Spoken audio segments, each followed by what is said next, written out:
Coach Rowlands, great competition today, yes?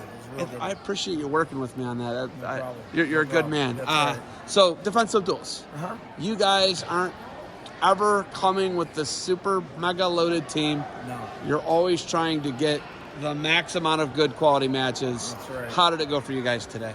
Well, we got what we asked for. We wanted some good competition against the best guys in the country. And, we have, I would say, elite community level kids that need a taste of the next level, and they got that. And we got plenty of success, plenty of things to work on technically, just learning how to fight. We got to be around some guest members of our team that have been there, done that, with Bishop McCord, Wyoming Seminary, with Izzy Style, local good Ohio kids. So we got to be around some elite minds. So I think our kids, the 3rd, 4th, 5th, 6th graders, which we had a lot of them, they were in over their head for the most part, but it allows for us to take that back into our room and let that mentality breathe into our room.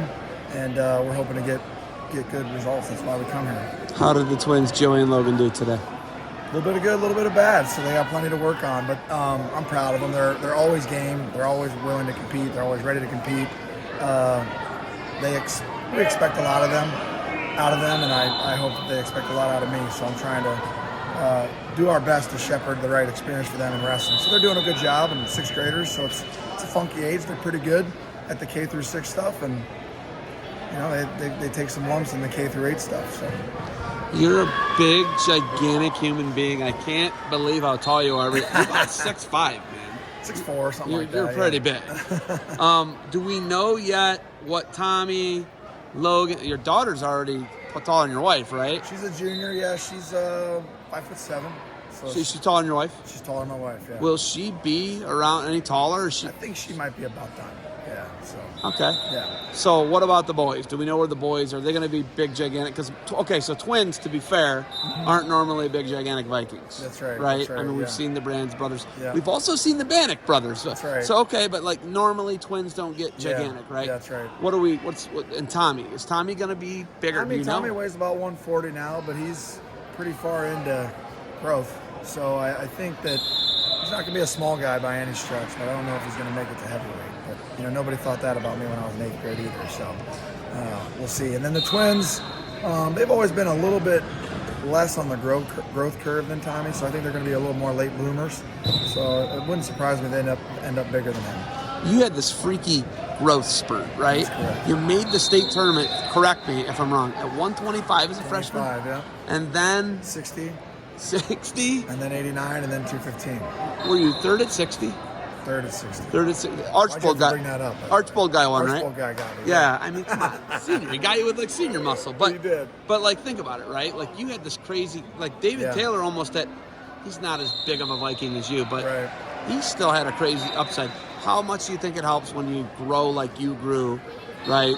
Just crazy. I think it's tremendous. I think obviously at the lower weights there's more skill, there's more variety, and it forces you to have to, look at wrestling through all the different ways that the sport can be done. At the upper weights, it's somewhat one-dimensional, sometimes two-dimensional, and so when you come up, wrestling through all those different skill sets and all those different ages and sizes, by the time you get to the bigger weights, you train differently, you compete differently, you wrestle differently, and it's an unfamiliar thing for upper weights. But I will tell you, when you get up in the upper weights, you also have to learn, different laws of physics. You know what I mean? You get stuck on. You're not going to split the middle at heavyweight. You know what I mean? You're not going to do it. There's a lot of different types of. You get stuck underneath, you're stuck. You know what I mean? So it's a different perspectives, but it's wrestling. So I like it all the same. So I think that you had a freak crazy high ankle sprain, right? I did, yeah. Right? It was NCAA semifinals, right? I sprained it in the quarters. I was up 9-3, and I ended up winning 11-9. Is that what it ended up? I tried to wrestle in the semis. Oh my God. No dice. So would that have been different if you would have been a smaller weight, or that injury still occurred? Yeah, because it was they were brand new wrestling mats, and there was a little too much cushion, so my foot got stuck in the mat. So if you would have been a little smaller guy, it probably wouldn't have happened. That's true. Is that right? I'm serious. I'm not man, I'm bringing up the worst stuff ever today. I'm not on my A game, but did you guys get what you wanted to get out of the defensive duels today? Absolutely. It's a great event. I mean, it's one of the best events in the country, in my opinion. It's small, near home, one day. You bang out 5 duels in one day. It's it's awesome. Guy Seiko and the OAC working together to put on a great event. We'll never miss it. We have a team that's been slotted for the past 2 years. I'm never going to turn that slot down as long as we keep getting invited. And we're very appreciative. It's a great event. Great event. Okay, where do you move forward? First of all, I'm going to see you Thursday. Thursday at the Cavalli Center. We're gonna see you? We're working on it. We have practice on Thursday nights, but I think the kids get out of school Wednesday, so we might have practice earlier Thursday, so we can get out there for the duels. Because it's McCourt coming to town. Versus Graham. We'll take Graham on, Cavalli Center. Yeah, absolutely. I'm excited about that. Absolutely, it's pretty cool. I'm guessing we'll see some Rudis stuff there. More than likely, yeah, I think. Not too far from HQ, is it? That's right, not too far. But I guess the last thing. You all want your kids to kind of follow their own path, right? Is your daughter, is she a Division I athlete in your opinion?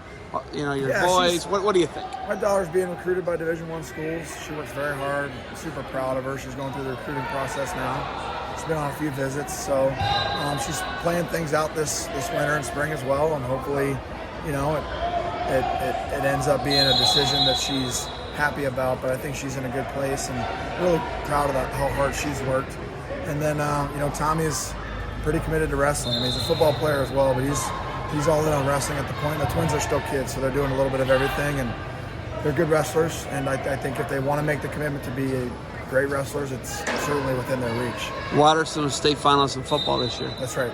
So the opportunity is going to be there to be great or whatever they choose to stick with or focus on, right? They've got everything that they would need in order to accomplish things that they set out to do. So we're happy about that. We're a part of the football program too. We're real excited about that, and they're going to stay very competitive for a very long time. Okay, any Rudis news, any produce, logistical news? Is there anything else I'm missing? No, you know what? You always catch me in the winter, and in the winter I'm just all about these kids in the Eagle Wrestling Club and these community kids at Bishop Waterson, and that's Tommy's over here kicking. He's ready to go. I mean, he's like, what is Dad doing? Sure is, yeah, exactly. Yeah. You got anything else for me? No, man, I appreciate everything. Thursday. I see you. Yeah. Maybe we'll grab dinner or something. I don't know. Nice. You never know. I'm a bit of a wild card. All right. Thank you for the time. Good luck to you guys moving forward, and I will hopefully see you Thursday. Thanks, man.